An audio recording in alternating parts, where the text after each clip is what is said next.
Good afternoon, real E-Leezy, man. What's good with y'all? I just want to talk about the state of the Lakers, bro. The state of the Los Angeles Lakers. It's like a lot of changeover. It's a lot of new pieces, some young, good talent. You have a new coach, new assistant, coaching staff.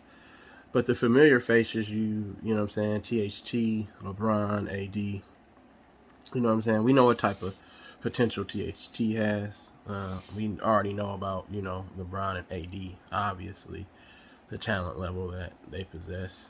But the upside of the Lakers, like realistically speaking, there's been a lot of front office chatter. It's been a lot of trade talk surrounding their roster. And it's just too much uncertainty. Like the realistic expectations for the Lakers coming up. This is the same thing that happened with Kobe Bryant later on in his career. You know what I'm saying? And all the great players later on in their career, Allen Iverson and so on and so forth. Once that ceiling of winning championships disappears, now it's just about signing certain guys. You know what I'm saying? 1-year deals. They don't have a cornerstone. They don't have anybody that they can build their franchise around. AD, we've seen the best years from AD already. Even if AD comes back healthy this season and plays more than half, you know what I'm saying, of the projected games for him to play, he's just going to be an all-star caliber AD. I don't think he takes your team over the top. Like, you know what I'm saying? He's a good complementary piece when healthy, but to ask AD to play offense and defense, given, you know what I'm saying, his track record of dealing with injuries and rehabbing those injuries, it's not feasible. You see what I'm saying? AD, we know that he can defend the paint, you know what I'm saying? And we know what he is from an offensive, you know what I'm saying, talent. But realistically speaking, LeBron is not really trying to take teams, you know what I'm saying, to the promised land anymore. That bubble chip, in my opinion, that's the last chip that he's going to see. You get what I'm saying? Because he's on the decline. He's focusing on basketball, life after basketball. Like all the other great players, you know what I'm saying, Tim Duncan and Kobe Bryant's, rest in peace, they transition and realize, like, you know what, I'm not the same player I was in my prime, no matter what the numbers say for LeBron. He's just not going to bring you the same effort night in and night out. And he's a little bit more prone to injury now later on in his career with the ankle injuries and, just different, knick-knack injuries here and there. Soreness, the grind that it, takes to really compete and win a championship. Like, you know what I'm saying? It's a lot that goes into that. The Lakers haven't did anything to put themselves in a position to be there in the end. It's too much changeover. You know what I'm saying? Even if they do end up trading for Kyrie and moving on from Russ or whatever the case may be, you still have to have time to develop chemistry. You get what I'm saying? It's a lot of new faces playing with each other for the first time, taking orders and direction in a new system from a new coach and assistants. You get what I'm saying? So everything is changing every year. Like, you know what I'm saying? It's like a quarterback having, you know what I'm saying, 5 different motherfucking offensive coordinators or coaches in 6 years. How can you sustain or develop any sort of level of consistency to winning and building something great? You get what I'm saying? It's different when you're just playing for numbers and playing to put fans in the seats. But the fans in LA, the real true Laker fans, you know what I'm saying? They deserve a winning culture. It's just not about showing up to the games, you know what I'm saying, and the exciting plays taking place and all that. It's about winning and losing. You see what I'm saying? And the Lakers are one of the best franchises in sports history. We know that. But to be realistically thinking that the Lakers are going to make a lot of noise, it doesn't matter, in my opinion, about a healthy AD coming back. At best, they're looking at a 7 through 10 seed, in my opinion, because all the other teams, you know what I'm saying, they have young stars, they're in their prime, they're getting better. You get what I'm saying? They're going to be there. They've been together longer. You see what I'm saying? This whole notion that, oh, Lakers, we're going to be right back, you know what I'm saying, in the promise, and we're going to be competing for championships. It's just not that easy. It takes time to build and solidify yourself as a contender. You just don't put players together on a roster and say, okay, win the championship. That's not the way that works. You know what I'm saying? Especially with the culture. We don't even know what the culture is of the Lakers. It's a whole new system being implemented this season. You know what I'm saying? You have new players. Where does winning a championship fall on the list of priorities for the Lakers realistically right now? Think about that. Think about that. Darvin Ham, he's been a champion as an assistant head coach. Now it's a different pressure. It's all you. You in the limelight. You're going to be the one to take the blame when shit don't go wrong. When shit don't go right. You see what I'm saying? It's going to be you getting players to buy in. See, it was easier for Jason Kidd to make that transition and come to Dallas and take his team to a Western Conference Finals. He's been there as a player. He's also been there as a coach. He already knows what it takes to win. He has that experience. You get what I'm saying? That's why the Lakers really wanted him. You feel what I'm saying? See, Darvin Ham wasn't the Lakers' top choice. So now Darvin Ham also has a chip on his shoulder to prove to everyone that I am the guy for the job. You feel what I'm saying? These are the bright lights of LA. This is Hollywood, man. You know what I'm talking about? We don't have time for the trial and error. We need results. We need to get it done. Realistically, with the roster and everything that's surrounding the organization, it's too many distractions. The one thing that they can try to do and focus on is getting better and just playing basketball. You get what I'm saying? But it's too much hearsay. You know what I'm saying? It's too much he say, she say. It's a power struggle at the top. Rob Pelinka, Jenny Buss, LeBron James, and Clutch Sports. Like, you know what I'm saying? That's too many factors. That's too many distractions. Russell Westbrook, is he staying? Is he going? This and that. See, they can say all of the things in the media. You know what I'm saying? They can come out and say all these different things. But one thing we know for sure right now is Russ is a Laker. You feel what I'm saying? Russ is a Laker until, you know what I'm saying, somebody makes a move. And even if you do trade for Kyrie, that still doesn't put you in championship contention. In my opinion, that's just my opinion. You know what I'm saying? You have to build camaraderie. You have to build trust. It has to be a lot of sacrifice. You have players that still trying to play to prove themselves. We don't know if they're going to sacrifice, you know what I'm saying, for the betterment of the team and for the, you know what I'm saying, sacrifice for winning. We just don't know what it's going to look like. A lot of players are on 1-year deals, 2-year deals. They're trying to play for contracts. Motherfuckers still trying to eat. So a motherfucker might be trying to go out and get their numbers. You know what I'm saying? That can fuck up everything that the Lakers stand for, or everything that they're setting out in front office. We know that they want championships and championships. You feel what I'm saying? It's the fan base, the real Laker fan base, bro. I'm a real Laker. Lakers, Warriors, Chicago, bro. I'm loyal to all those 3 teams, bro. You can say, yes, a lot of teams, this and that, always been hometown team.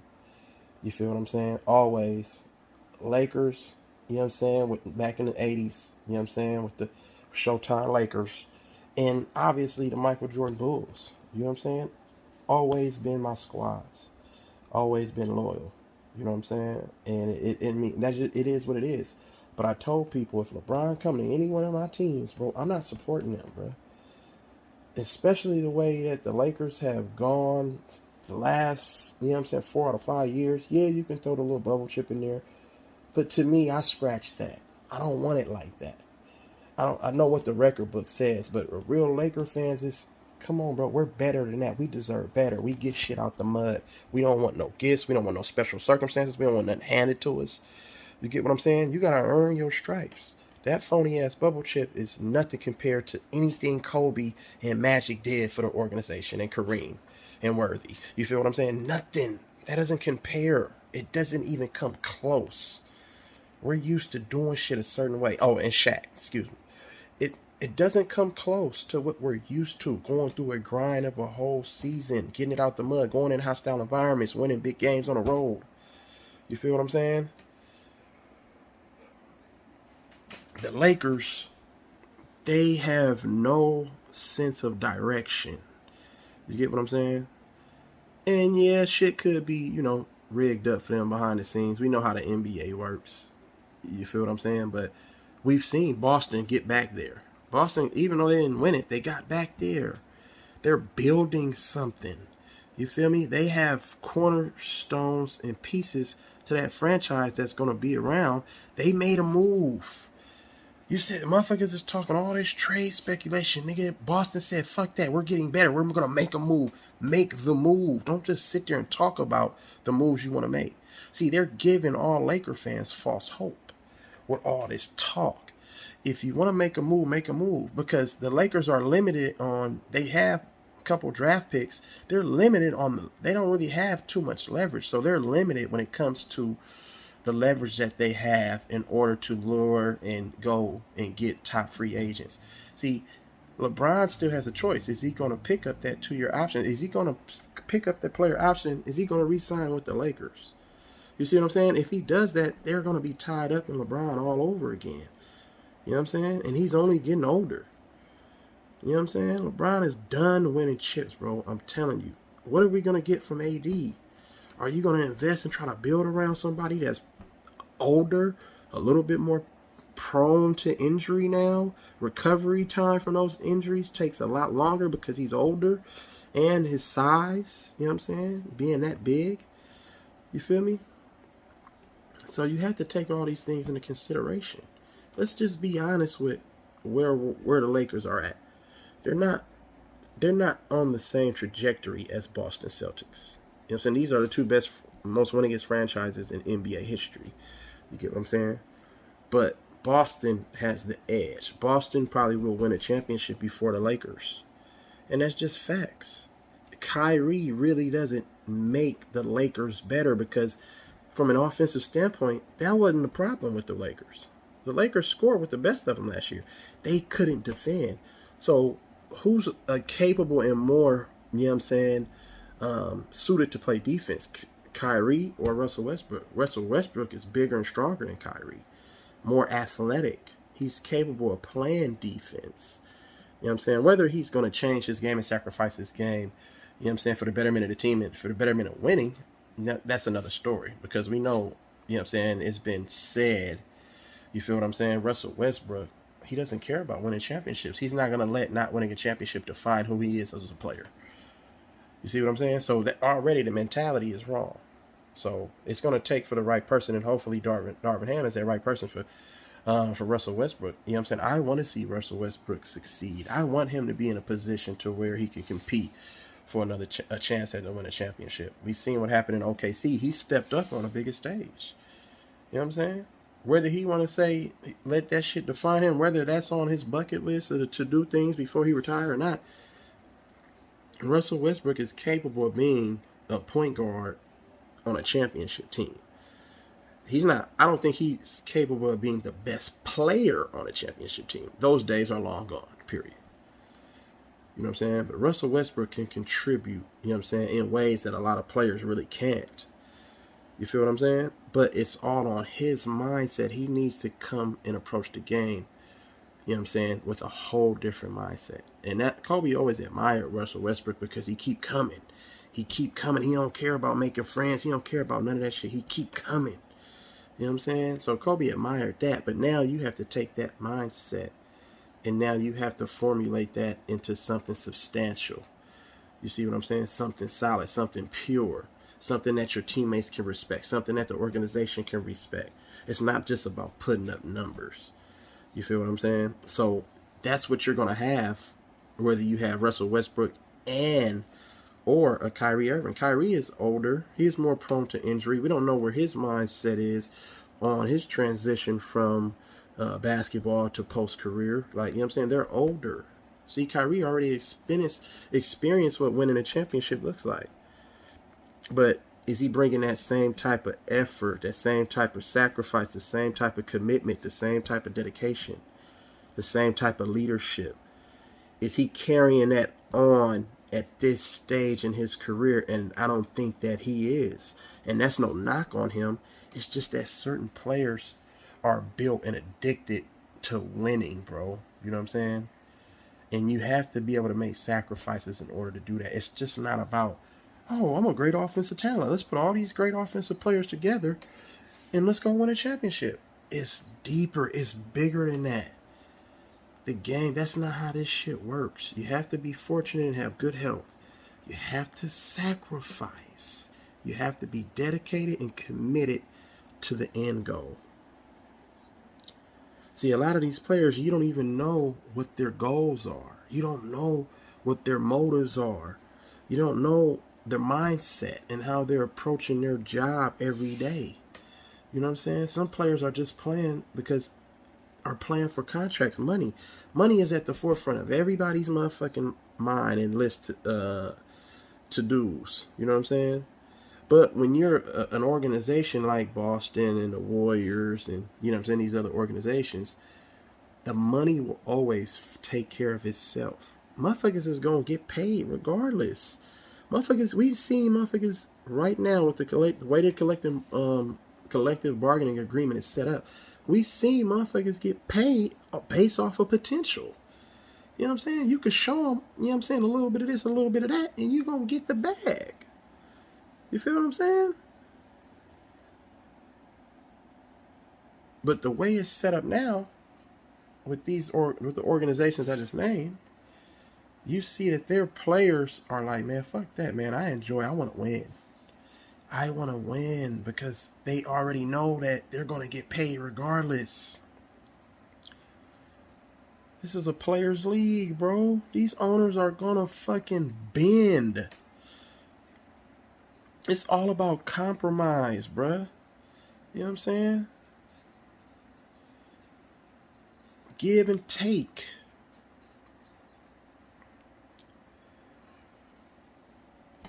And it's easy to manipulate motherfuckers into thinking that you're here for the long haul and you want to win and all of this. You can show that shit on a temporary basis and the owners will bite.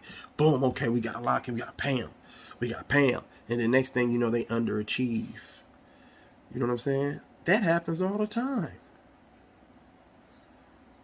That happens all the fucking time. But keep it in perspective, this shit is just not about putting talented players on one team. You have to have the right ingredients to formulate a winning culture. It has to be the right seasoning. You see what I'm saying? It has to be the right seasoning. Do you got your onion? Do you got your garlic? Do you got your salt? Do you got your pepper? That's the key ingredient. Now you start wanting to add all the sweeteners and, you know what I'm saying, and all the spices and shit. You can't add all of that shit if you don't have the key ingredients. Lakers don't have that. There's no culture set in place for the Lakers. You're just coming into LA where it's media, bright lights, turmoil behind the scenes, period. You can be traded at any given point throughout the season. And you can be somebody who just got there. Why do you think Malik Monk got the fuck up out of there? Malik Monk did his thing, balled out, got, you know what I'm saying? And then went to fucking Sacramento for damn near a little bit more than what he motherfucking made when he was playing for the Lakers because he didn't want to be in that. He say, man, fuck that, man. You know what I'm saying? He say, I have to get out of here. Period. He didn't get no big ass contract, even though he earned a bigger contract than what Sacramento signed him for. You know what I'm saying? He said, I just want to get out of here. I need to be in a different environment, a different culture. And mind you, that was one of the first seasons that he's been healthy throughout the whole season. For Malik Monk, he's always been injured, going back to his days in Charlotte. But I'm just saying, what's that key ingredient for the Lakers, bro? That's why I'm like, man, these motherfuckers aren't moving correctly. See, I would have rather had when they were building, when they had Jordan Clarkson, Julius Randle, motherfucking D'Lo, Brandon Ingram, Josh Hart. You had pieces to build on. You know what I'm saying? I know that it's all about what can you do for me right now. They want quick and instant results. You got to go through losing, bro. You got to go through the struggle. But you had all those draft picks. All of those draft picks, they could have turned into what the Boston Celtics did. When Danny Ainge drafted, fucking Jason Tatum, Jaylen Brown, Marcus Smart, Grant Williams, so on and so forth, Robert Williams. Now look, they bring on a veteran like motherfucking Al Horford. You feel me? You bring on a veteran coach who's been there as a player and as an assistant coach. So now that's the ingredient. See, now it's cooking now. Now they can solidify themselves as a team that's going to be around, unless they decide to try to break up, Jaylen Brown, Marcus Smart, and Jason Tatum for whatever reason. You know what I'm saying? But that's how you build winners, bro. You know what I'm saying? That's how you build winners. What's the point of having draft picks, right? If you're just going to give up your future. You feel what I'm saying? Just to be back in the same position that you are now. And it's not even a guarantee that if you trade, you know what I'm saying, for Kyrie, that you're going to win a championship. Does it improve your odds? A little bit. You know what I'm saying? With Kyrie not a lockdown defender. He's not a transition player. You get what I'm saying? Kyrie is a half-court, you know what I'm saying, methodical. I'm going to give you this work, go get you a bucket. How many defenders do they have? Lonnie Walker? No. What? Scottie Pippen Jr. rookie. Max Christie rookie. Cole Swider knockdown shooter. Okay. Rookie. You feel me? Thomas Bryant coming off of injuries. He's never been nothing like that a team can, you know what I'm saying, say this is the guy at the center spot. You feel what I'm saying? Is he talented? Yeah, but you don't win championships off of talent. AD coming back. AD has something to prove. See, this season is just about AD proving his critics wrong, that he can be healthy. But we're talking about winning championships, bro. Are you ready to win a championship? See, he's content because he got that one in the bubble. So he's like, man, I done already brought a chip. What's your motivation, though? You feel what I'm saying? LeBron, we already know LeBron just playing for numbers. He's always been a numbers guy. He just had certain circumstantial things happen for him throughout his career, which allowed him to be in position to win a championship. But he never really was dominated and, you know what I'm saying, went to go take the motherfucking championship rings. No. He just was a guy who had superior talent surrounded him, and he put up his numbers. So obviously he's going to get the credit because it's LeBron James. Feel what I'm saying? So you have to look at it from that perspective, bro. You got to look at it from that perspective. What's the motivation? You feel me? Darvin Ham is coming over to a situation to where, yeah, it's easy to say all the right things, but you know damn good and well that this shit is a much daunting task, you know what I'm saying, than a motherfucker expected it to be. It's going to be much more challenging. You feel what I'm saying? The players hear all of this shit. It's all about building chemistry, camaraderie, coming together and be like, okay, defining roles. This is going to be your role. This is going to be your role. This is how we're going to be able to win. Do you think players are really going to buy into that? You know what I'm saying? Do you think players are really going to buy in? It's tough to perform in LA, bro, with all the media scrutiny, you know what I'm saying, and the fan base and expectations of the fan base. You know what I'm saying? It's hard to just go over there and say, okay, let's get it done. It doesn't work like that. That's why when they won in the bubble, it was surrounded by nothing but veterans over there. Veteran players. You know what I'm saying? Players who've been there. Because that's what it takes. It takes for veteran players to sort of bring that calmness. You get what I'm saying? That poise, being humble. You know what I'm saying? Taking responsibility, holding each other accountable. So we need to stop. Just be realistic, bro. You have to be realistic.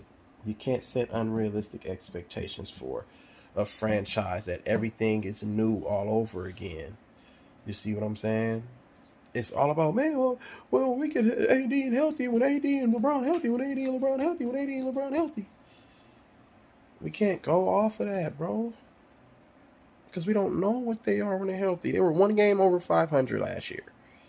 11 and 10. You know what I'm saying? When all three played together and they were fully healthy. One game over.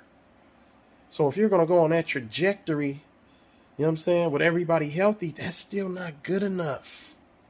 One game over and you lose to teams that's in the bottom of the Western Conference, you get dominated by those teams throughout the season, that's bad, bro. Where's the leadership going to come from? We know AD isn't a leader. LeBron isn't a leader. I'm sorry, he's just not. LeBron is the guy who is exempt from all of the fucking blame. Because the media is going to blame everybody other than LeBron. You know what I'm saying? So he can go out and just play freely and put up his fucking blanket ass stats that doesn't impact winning at all. Russ, you could say he's an emotional leader. You know what I'm saying? But Russ isn't committed to winning. So that's just what it is, man. You feel me? Let's keep it in perspective. Let's be honest. Real E-Leezy, man.